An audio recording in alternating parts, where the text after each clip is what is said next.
Les agences d'automatisation IA ou AAI, c'est la prochaine vague dans le business en ligne et personne n'en parle pour l'instant. Je vais vous dire pourquoi et vous montrer comment vous pouvez démarrer aussi rapidement que possible votre agence d'automatisation IA. Je vais vous expliquer tout mon processus de pensée, vraiment pourquoi je me suis lancé dans une agence d'automatisation à l'intelligence artificielle et pourquoi c'est la méthode parfaite pour vous de lancer votre business en ligne en 2023. Et non, vous n'avez pas besoin de savoir coder, vous n'avez pas besoin d'être un développeur, vous pouvez faire ce business sans aucune compétence. À la fin de la vidéo, je vais vous donner quelques conseils sur la façon dont vous pouvez lancer votre agence dès aujourd'hui.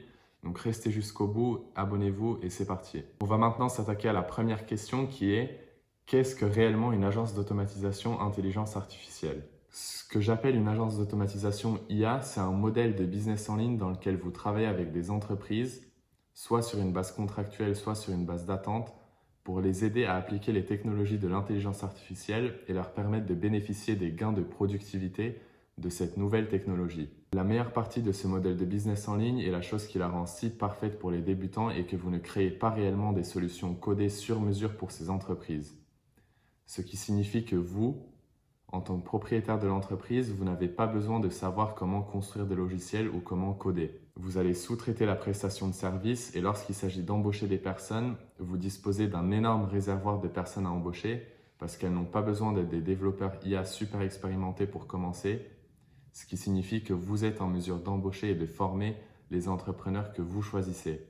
Pendant ce temps, vous pouvez prendre un peu de recul en réfléchissant à quel type de service vous pouvez fournir à vos prospects, à vos clients à ce stade. Donc c'est un peu une question ouverte qui est limitée que par votre créativité et votre capacité à identifier les éléments d'une entreprise qui nécessitent des implémentations de l'intelligence artificielle pour être améliorées. Mais pour vous donner quelques exemples de services évidents que vous pouvez offrir, on a les chatbots internes et externes qui peuvent intégrer une sorte de base de connaissances personnalisée. On a aussi les systèmes de génération de contenu qui permettent aux entreprises d'exploiter des bases de données remplies d'anciens contenus et de les utiliser pour créer des nouveaux contenus. Et troisièmement, nous avons des flux d'API améliorés par l'IA pour connecter différentes parties de l'entreprise. Et vous pouvez même fournir ce que j'appelle des consultants en IA, c'est-à-dire une intelligence artificielle qui peut accéder aux données de l'entreprise et fournir de l'aide aux propriétaires de l'entreprise. Ça ne doit pas être nécessairement une intelligence artificielle. Vous pouvez être consultant IA, c'est-à-dire que vous allez aider directement le propriétaire à avoir des gains de productivité, des plus gros bénéfices grâce à l'intelligence artificielle. En ce qui concerne le modèle de tarification, votre agence peut opter pour 3 différents modèles de tarification. D'abord, la tarification par projet, c'est-à-dire que vous allez facturer un montant fixe pour chaque projet d'automatisation IA réalisé pour un client. Ensuite, vous pouvez fonctionner à la base d'un abonnement mensuel. Donc, vous allez proposer des plans d'abonnement mensuels où les clients vont payer un montant récurrent pour bénéficier de vos services. Troisièmement, vous pouvez opter pour une tarification à la performance. Donc, pour certains services, vous pouvez envisager une tarification basée sur les résultats obtenus. Par exemple, si vous aidez une entreprise à automatiser ses processus de support client, vous pouvez facturer en fonction du nombre de tickets résolus ou du taux de satisfaction de clients amélioré. Moi, je vous conseille de prendre la deuxième option pour la simple et bonne raison qu'avec des paiements mensuels, vous aurez déjà une base de revenus récurrents sans avoir à trouver des nouveaux clients chaque mois. Donc, je vous donne un exemple. Imaginez qu'un client vous paye 1 000 € pour un service. Le mois prochain, vous serez obligé de retrouver un nouveau client pour avoir des revenus. Maintenant, imaginez que ce même client, il vous paye 1 000 € par mois. Le mois prochain, même si vous ne trouvez aucun nouveau client, vous recevrez quand même des revenus. C'est cette méthode qui va vous permettre de faire des économies d'échelle dans votre business et je vous en parlerai dans la fin de la vidéo. Maintenant que tout cela est dit, je vais vous parler des 3 points clés de l'intelligence artificielle que j'ai identifiés et qui m'ont poussé à me lancer et que je pense que vous devrez entendre pour prendre la même décision. Donc les agences, elles desservent un marché énorme et très effrayé à l'heure actuelle. Et pour comprendre ce problème, on doit prendre du recul et on doit examiner justement ces 3 points que l'intelligence artificielle peut réellement faire pour les entreprises. Premièrement, nous avons une augmentation de la productivité humaine. Vous pouvez faire plus de travail en moins de temps. Deuxièmement, vous pouvez remplacer des rôles entiers au sein d'une entreprise en automatisant la tâche. Troisièmement, vous pouvez améliorer l'accès aux données importantes de l'entreprise grâce aux chatbots qui se connectent aux bases de données. Et grâce à cette capacité, vous pouvez réellement aider les propriétaires d'entreprise à prendre des meilleures décisions concernant leur business. Tout cela se résume à une augmentation des bénéfices pour l'entreprise. Mais de quelles entreprises s'agit-il réellement? Tous les business peuvent bénéficier de l'intelligence artificielle d'une manière ou d'une autre, ou elles pourront en bénéficier d'une manière ou d'une autre à l'avenir. L'opportunité qui se présente à nous en tant que propriétaires d'agences d'automatisation d'intelligence artificielle est la meilleure de tous les marchés. Toutes les entreprises peuvent bénéficier d'une forme ou d'une autre de mise en œuvre de l'IA, et ce qui est le plus important, c'est que les propriétaires d'entreprises sont conscients de l'existence de l'IA, mais ils ne savent pas l'utiliser et ils ont peur de la manière dont elle va affecter les moyens de leur entreprise. Moi, c'est ce que je vois tous les jours quand je suis en appel. Je vois les chefs d'entreprise qui ont peur de comment l'intelligence artificielle va affecter leur business sur 5 ou 10, 20 ou 30 ans. Le point clé ici, c'est qu'ils vont vous payer pour la tranquillité d'esprit qu'ils vont avoir. Vous pouvez apporter la solution à cette anxiété qu'ils ont. Et si vous ne me croyez pas, l'intelligence artificielle a le potentiel d'affecter pratiquement toutes les entreprises du monde. Goldman Sachs affirme que l'IA pourrait faire augmenter les profits de 30% au cours de la prochaine décennie, et l'élément clé est qu'au cours des 10 prochaines années, l'IA pourrait augmenter la productivité de 5% par an. Ce gain de productivité, il ne va pas se faire par magie, mais les entreprises devront l'intégrer à leur processus et à leurs activités pour en voir les effets. Cette nouvelle technologie, elle offre de nombreuses possibilités d'amélioration pour les entreprises, mais il faudra des années, voire des décennies pour qu'elle ait ses effets et affecte tous les secteurs de l'économie. Les mêmes choses ont été dites à la fin des années 90 et au début des années 2000 à propos des augmentations de productivité créées par le monde du web et de l'Internet.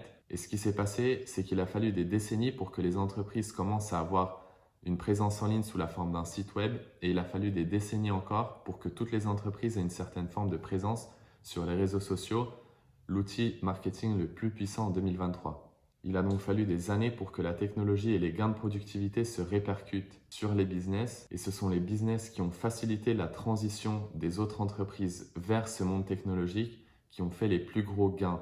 On peut notamment parler des entreprises de développement web ou de marketing digital. Mais pour revenir à notre agence d'automatisation intelligence artificielle, en résumé, vous allez vendre à presque toutes les entreprises de la planète non seulement une augmentation de la rentabilité que les chefs d'entreprise adorent, mais aussi une solution à leur anxiété, ce qui est un énorme argument de vente. Enfin, il faudra potentiellement des années pour que ces gains de productivité de l'IA se répercutent dans les entreprises. Vous avez donc un horizon très lointain pour construire ce business et vous devez vous projeter vers l'avenir. Je vais vous dire que je vais construire cette entreprise sur les 5, les 10 prochaines années. Et ici, la clé, ça va être de se positionner dans la durée, d'être discipliné et d'avoir la volonté. Pour débuter, je recommanderais à toute personne souhaitant créer une de ces entreprises de commencer en tant que freelance, de se familiariser avec la technologie. La courbe d'apprentissage, elle n'est pas si raide, il est assez facile de s'y retrouver, puis de passer au modèle d'agence et de commencer à sous-traiter à d'autres personnes, ce qui est beaucoup plus facile que d'essayer d'arriver sans rien savoir de la prestation de service. Mais essentiellement, les compétences requises, elles sont très faibles, et si vous êtes vraiment déterminé, vous pouvez directement passer au modèle d'agence et faire en sorte que les gens fassent la prestation de service pour vous. Plus important encore, diriger une agence d'automatisation IA n'exige pas que vous sachiez coder ni que vous sachiez comment développer des logiciels. Votre rôle est plutôt d'être le propriétaire de l'entreprise où vous allez vous occuper de trouver des clients, de vendre à des clients, de gérer les équipes et bien sûr d'embaucher les personnes chargées de la prestation de service. Si vous prenez un peu de recul, la compétence que vous développez est en fait la façon d'appliquer les technologies de l'IA aux entreprises. Vous devez donc travailler sur le business et non pas dans le business. Votre objectif sera de tout le temps trouver des nouveaux clients et de sous-traiter la prestation de service. Vous aurez aussi très peu d'argent à investir puisque les coûts de démarrage sont nuls. C'est un modèle d'agence, donc vous êtes payé avant d'avoir à débourser de l'argent. Donc il n'y a essentiellement aucun risque à démarrer, surtout si vous êtes freelance, parce que vous pouvez dire « oui, je vais vous réaliser cette prestation et si ça ne marche pas, je vous rembourserai complètement ». Donc c'est juste votre temps qui compte. Mais si vous débutez avec le modèle d'agence, vous aurez juste besoin d'une adresse mail avec Gmail, d'un site avec Wix et d'un logo que vous pouvez créer avec Canva. Des choses gratuites, très basiques pour vous amener au point où vous allez pouvoir acquérir vos premiers clients. En tant que propriétaire du business, vous êtes le produit. Vous allez être la personne qui se vend. Vous vendez essentiellement votre expertise et votre capacité en tant que propriétaire de l'agence à appliquer les technologies IA aux entreprises et à obtenir des résultats pour elles. Idéalement, vous pouvez suivre un certain nombre de choses avec vos anciens clients. Par exemple, lors du démarchage, vous allez pouvoir dire « Nous avons réduit les dépenses pour ceci » ou « Nous avons été en mesure d'éliminer X tickets de support » ou « Nous avons amélioré les communications internes jusqu'à X, Y, Z ».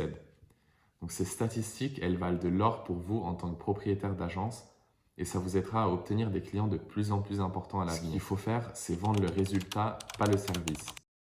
Et vous appuyez ces résultats avec les témoignages de vos précédents ou actuels clients. Ensuite, au fur et à mesure que vous accumulez de l'expérience, vous aurez des clients qui vous apportent plus de valeur.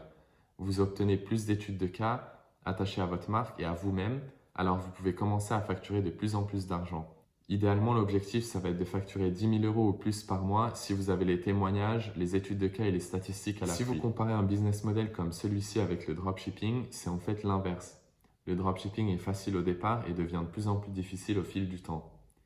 Moi, j'aime beaucoup ce business model parce qu'il vous permet de vous améliorer et de construire votre crédibilité, d'établir un historique et de commencer à facturer de plus en plus d'argent.